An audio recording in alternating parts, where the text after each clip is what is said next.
Panganjali. Om Swastiastu. Perkenalkan, nama saya Ida Ayudia Pujurastuti dengan nomor absen 24. Perkenalkan, nama saya Niputu Tarisa Widya Santi dengan nomor absen 15. Perkenalkan, nama saya Nyoman Sultan Putra nomor absen 7.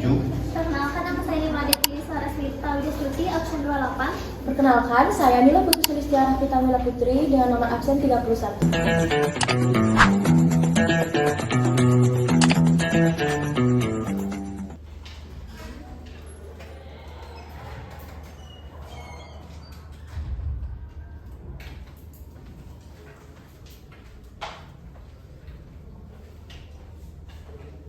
Yuk kita buka kelas hari ini, silakan ketua kelas.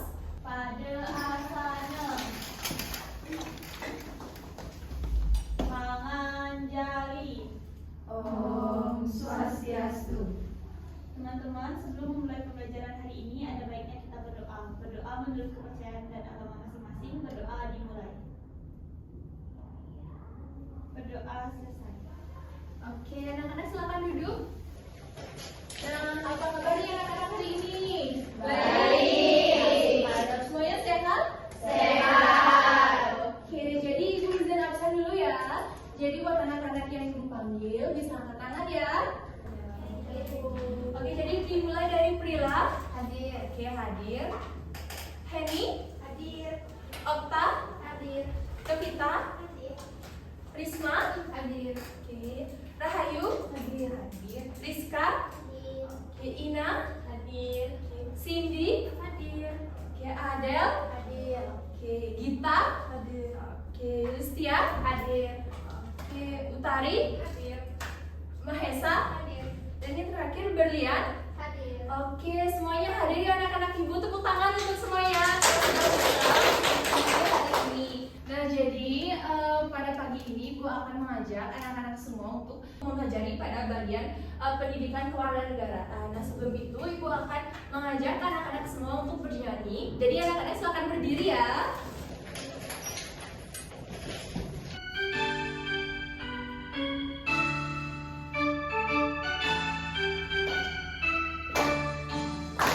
Dari Sabang sampai Merauke berjajar pulau-pulau, sambutannya pun menjadi satu. Itulah Indonesia, Indonesia tanah airku. Aku berjanji padamu menjunjung tanah airku, tanah airku Indonesia. Oke, silakan duduk anak-anak. Nah, jadi semangat hari ini? Semangat. Oke, bagus. Nah, jadi sebelum ibu mulai ke materi, ibu akan mengajak anak-anak untuk ice breaking dulu. Nah, jadi anak-anak silakan bisa berdiri lagi ya.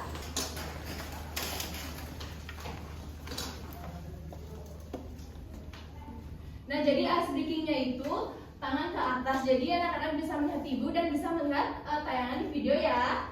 Semuanya berdiri dan angkat tangannya. Oke, kita bisa mulai? Bisa. Oke, kita mulai ya.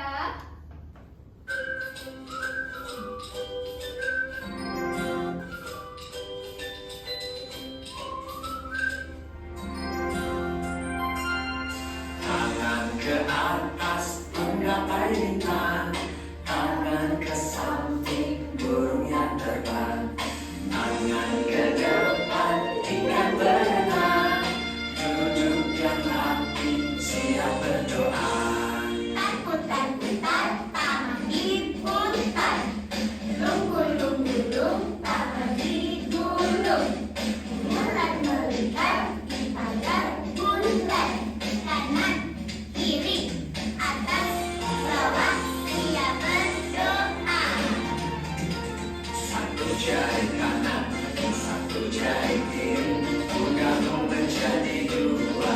Dua jembatan panjang,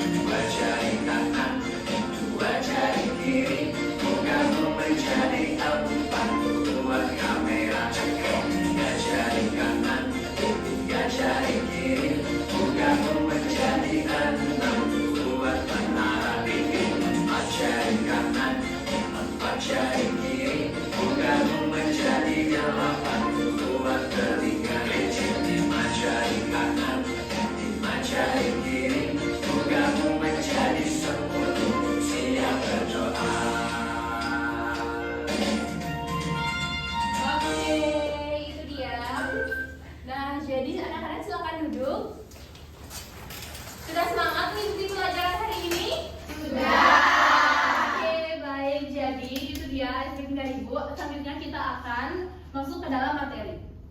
Baik anak-anak, Bapak ingin bertanya kepada kalian. Pernah nggak kalian melihat tempat ibadah yang beda seperti tempat ibadah kalian? Gimana sih perasaan kalian? Ada yang mau? Boleh? Boleh bilang. Saya pernah melihat gereja, Pak.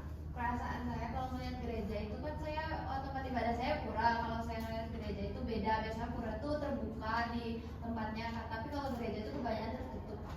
Baik sekali, Frida. Kemudian buat Frida. Baik anak-anak, Bapak juga ingin menanyakan tentang Bhinneka Tunggal Ika kepada kalian. Kenapa di Indonesia itu harus memiliki Bhinneka Tunggal Ika? Ada yang mau katakan? Boleh? Karena di Indonesia itu memiliki banyak keberagaman seperti suku, agama, adat istiadat. Maka dari itu supaya Bhinneka Tunggal Ika itu bisa dijadikan pedoman untuk seluruh masyarakat agar tetap bersatu. Baik, ada lagi yang mau menambahkan? Kalau begitu tepuk tangan buat Listia. Baik anak-anak, adapun tujuan pembelajaran kali ini, anak-anak mampu mengetahui konsep keberagaman, adat istiadat, agama, suku, dan ras. Yang kedua, anak-anak mampu memahami konsep toleransi yang ada di sekitar kalian. Ya, selanjutnya Ibu akan bertanya pada kalian, apakah kita semua memiliki kebiasaan sama di rumah? Dan bisa menjawab siapa? Jadi kita itu tidak memiliki kebiasaan yang sama di rumah karena setiap rumah itu memiliki tradisi yang berbeda sehingga kita memiliki kebiasaan yang berbeda juga, Ibu. Ya, beri tepuk tangan untuk saya, Ibu. Ya, anak itu memiliki kebiasaan berbeda di rumah dari cara mereka beribadah, makanan kesukaan, dan bahasa yang mereka gunakan dalam kehidupan sehari-hari. Nah, selanjutnya Ibu akan memberikan sebuah video pembelajaran pada kalian. Silakan simak dan cermati dengan baik. Bila ada hal penting yang ingin kalian catat, silakan catat pada buku catatan kalian. Bisa dipahami? Bisa.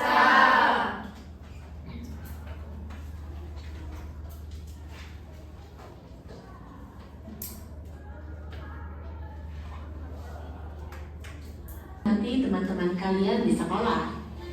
Mereka berasal dari berbagai latar belakang yang berbeda, bukan? Ada yang beragama Islam, ada yang beragama Hindu, Kristen, atau Buddha. Sukunya pun berbeda-beda. Ada yang suku Jawa, Sunda, Batak, dan lain-lain. Meskipun kalian berasal dari latar belakang yang beragam, kalian sebaiknya tidak menganggap bahwa budaya ataupun agama kalian adalah yang paling baik dibandingkan yang lain. Apalagi sampai memaksakan pandangan ini pada orang lain yang berbeda budaya atau agamanya. Kenapa ya? Apakah kalian tahu kenapa ini adalah hal yang kurang baik? Yuk, simak videonya. Indonesia memang sangat beragam agama dan budayanya. Menurut data Badan Pusat Statistik tahun 2023, jumlah suku yang ada di Indonesia berjumlah 1.300 suku, di antaranya suku Jawa, Sunda, Batak, Betawi, Bugis, Melayu, dan masih banyak lagi. Kemudian, jumlah bahasa yang ada di Indonesia berjumlah 718 bahasa. Contohnya, bahasa Bugis, Batak, Melayu, Lampung, Jawa, dan sebagainya. Lalu, jumlah agama yang resmi diakui di Indonesia ada 6, yaitu Islam, Hindu, Buddha, Katolik, Kristen, dan Konghucu. Bangsa Indonesia memiliki semboyan Bhinneka Tunggal Ika, yang artinya berbeda-beda tetapi tetap satu. Semboyan tersebutlah yang membuat Indonesia tetap utuh tanpa terpecah belah, walaupun memiliki keberagaman agama, suku, bahasa, dan budaya. Asal-usul Bhinneka Tunggal Ika berasal dari karya sastra Kitab Sutasoma yang ditulis oleh Empu Tantular pada abad ke-14, pada masa Kerajaan Majapahit. Rasa ini terdapat dalam satu bagian kitab tersebut yang menggambarkan pandangan Empu Tantular tentang toleransi dan keberagaman agama di Nusantara. Dalam konteks Majapahit, rasa ini dimaksudkan untuk menggambarkan bagaimana masyarakat yang memeluk agama Hindu dan Buddha dapat hidup berdampingan meskipun berbeda keyakinan. Kemudian, di Indonesia, kebebasan memeluk agama dijamin dalam pasal 28E ayat 1 UUD NRI tahun 1945 yang berbunyi, setiap orang bebas memeluk agama dan beribadat menurut agamanya, memilih pendidikan dan pengajaran, memilih pekerjaan, memilih kewarganegaraan, memilih tempat tinggal di wilayah negara, dan meninggalkannya, serta berhak kembali. Dari bunyi pasal tersebut, dapat diketahui jika kita wajib menghormati agama dan budaya orang lain. Lalu, apa sajakah sikap yang dapat kita lakukan sebagai pelajar untuk menghormati budaya dan agama orang lain di lingkungan sekolah? Sikap yang dapat kita lakukan untuk menghormati budaya dan agama orang lain di lingkungan sekolah, misalnya, berteman dengan semuanya tanpa membedakan suku, ras, budaya, ataupun agama mereka, melaksanakan piket kelas bersama teman kelompok sesuai jadwal, tidak melakukan perundungan terhadap teman yang berbeda di sekolah, bersedia belajar kelompok atau mengerjakan tugas prakarya dengan semua teman. Selain di sekolah, kita juga perlu menghormati perbedaan budaya dan agama orang lain di lingkungan masyarakat. Beberapa sikap yang dapat kita lakukan untuk menghormati perbedaan agama dan budaya di lingkungan masyarakat, misalnya membantu tetangga yang terkena musibah atau punya hajat tanpa melihat latar belakang suku, budaya, ataupun agamanya. Menghadiri kegiatan upacara adat di lingkungan tempat tinggal. Menonton pertunjukan budaya dari daerah lain. Tidak mengganggu tetangga yang sedang beribadah. Kemudian, jika dikaitkan dengan nilai-nilai Pancasila, menghormati perbedaan agama dan budaya merupakan contoh implementasi sila ketiga Pancasila, yaitu Persatuan Indonesia. Sila ini menegaskan bahwa bangsa Indonesia harus menjunjung tinggi persatuan di tengah keberagaman yang ada. Dalam konteks menghormati perbedaan agama dan budaya, tindakan ini mencerminkan pengakuan terhadap kenyataan bahwa bangsa Indonesia terdiri dari berbagai suku, adat, istiadat, bahasa, dan keyakinan. Dengan menghormati perbedaan agama, masyarakat Indonesia menunjukkan tekad untuk tidak memaksakan satu keyakinan terhadap yang lain. Hal ini memperkuat persatuan karena membuat warga negara manapun merasa diterima dan dihormati. Sikap ini sejalan dengan semangat Bhinneka Tunggal Ika yang menegaskan bahwa keberagaman tidak menghalangi kesatuan sebagai bangsa. Nah, setelah Ibu menayangkan video tersebut, Ibu harap kalian dapat memahami isi dari video yang sudah Ibu tayangkan ya. Oke anak-anak semuanya, jadi setelah kalian sudah menonton video pembelajaran tadi, hari ini kegiatan selanjutnya adalah Ibu akan memberikan kalian sebuah LKPD. Nanti kalian akan membentuk 3 kelompok, kelompoknya bebas, setelah kalian bisa milih sendiri. Terus satu kelompoknya itu terdiri dari 5 orang saja. Oke, Ibu berikan dulu.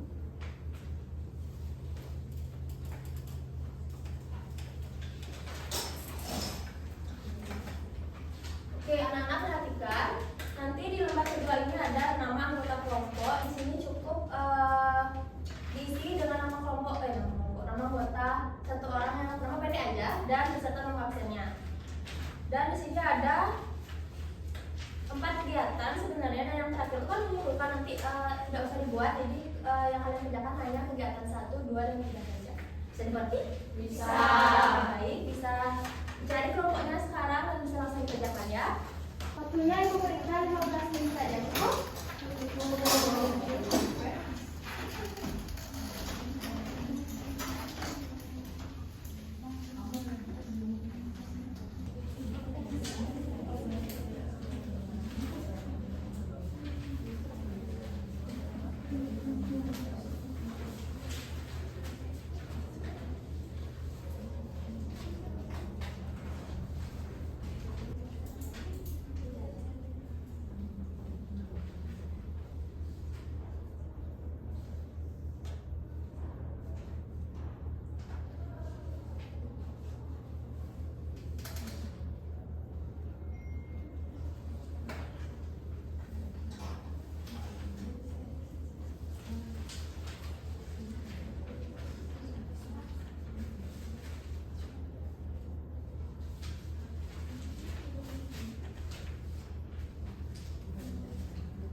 Perwakilan hanya 2 orang saja ya. Baca yang kegiatan satunya saja.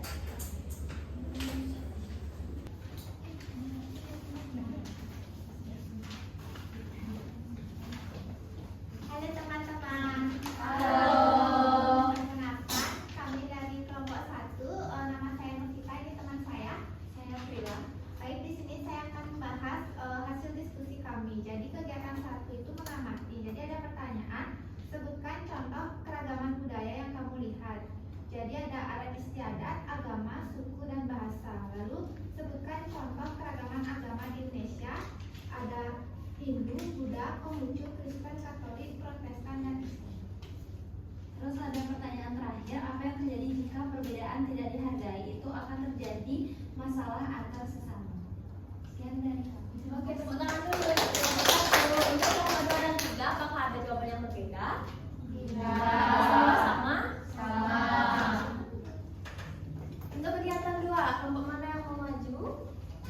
Kelompok 2.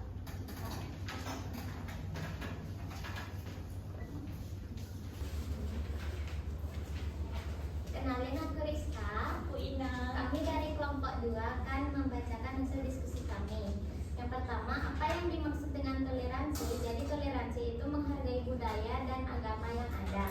Yang kedua, kenapa kita harus menghargai perbedaan budaya dan agama agar tidak terjadi perpecahan? Yang selanjutnya ada apa manfaat hidup rukun dalam keberagaman itu hidup menjadi damai dan juga nyaman. Oke, tepuk tangan. Apa yang lain? Ada yang berbeda? Tidak. Semua? Sama. Ayo, kelompok terakhir. Silakan baca yang sudah ada.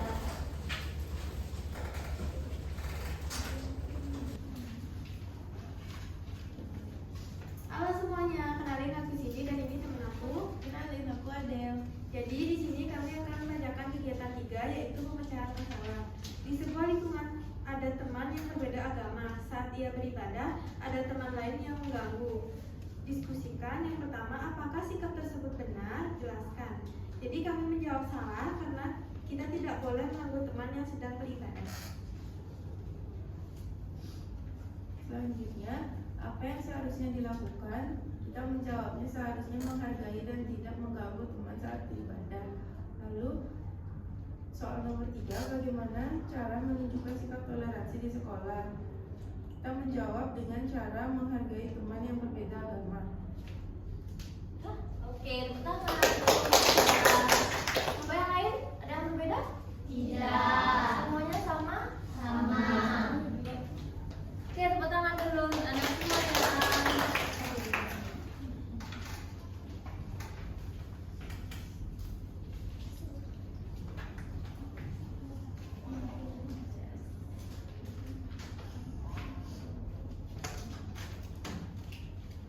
Oke, anak-anak, ada yang bisa menyimpulkan apa saja yang kita pelajari hari ini? Silakan, apa? Baik Ibu, tadi kita sudah belajar tentang cara menghargai keberagaman. Ada juga macam-macam keberagaman seperti adat istiadat, suku, agama, bahasa, dan lain-lain. Benar, kita beri aplaus untuk Oka. Oke, itu Ibu ada satu kejutan lagi untuk kalian. Jadi, Ibu akan ajak kalian untuk mengerjakan soal evaluasi berupa pilihan ganda. Jadi, tolong keluarkan kertas lempiran dan juga alat tulisan. Sudah? Tunggu Ibu. Oke, Ibu. Tulis nama, nomor absen, dan juga kelas. Sudah? Sudah. Pertanyaan pertama. Mengapa kita perlu menjaga keberagaman budaya dan agama di Indonesia? A. Agar kita bisa membandingkan budaya mana yang paling hebat. B. Karena keberagaman adalah kekayaan bangsa yang memperkuat persatuan. C. Agar setiap daerah bisa membuat peraturan sendiri-sendiri. D. Karena perbedaan selalu menimbulkan perselisihan.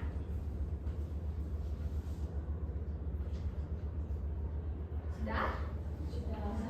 Pertanyaan kedua, fungsi utama dari sikap toleransi dalam kehidupan sehari-hari adalah A. Mengubah keyakinan orang lain agar sama dengan kita. B. Menciptakan suasana damai dan saling menghormati antar sesama. C. Membatasi pergaulan hanya dengan teman yang sama.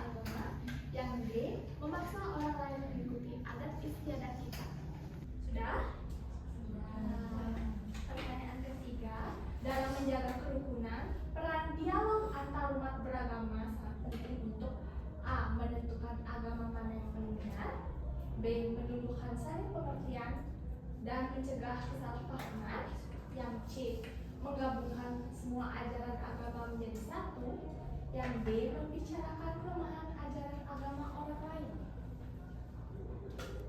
Sudah. Nomor 4, ketika temanmu sedang menjalankan ibadah sesuai keyakinannya, tindakan yang paling tepat adalah A. Mengajaknya bermain karena hari sedang libur. B. Memberikan ruang dan ketenangan agar ia ibadah dengan khusyuk. Nomor C. Memintanya untuk beribadah di rumah saja agar tidak terlihat. Nomor D. Membandingkan cara ibadahnya dengan cara ibadah kita. Sudah. Nomor 5, urutan tindakan yang paling efektif dalam menyelesaikan perbedaan pendapat dalam kelompok yang beragama adalah nomor A. Berdebat, memaksa menang dan damai. Nomor B. Diam, menghindar, protes dan mengalah. Nomor C. Mendengarkan, berdiskusi, menghargai dan mufakat. Nomor D.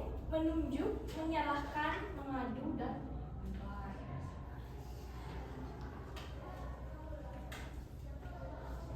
Sudah. Oke, ketua kelas tolong ambil pekerjaan teman kalian dan duduk di depan meja. Terima kasih. Oke, sebelum kita akhiri kita akan bernyanyi sekali lagi yaitu lagu Buak Maling. Ada yang pernah dengar gak lagu Buak Maling? Pernah. Mari, boleh berdiri sebentar?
Dan jangan lupa untuk menjaga kebersihan dan juga ketertiban agar kelas selalu kondusif. Oke, silahkan ketua kelas kita akhiri. Pada asana Rama Santi Om Santi Santi Santi Om. Teman-teman, sebelum kita pulang, mari kita berdoa. Berdoa menurut kepercayaan dan agama masing-masing. Berdoa dimulai. Berdoa selesai.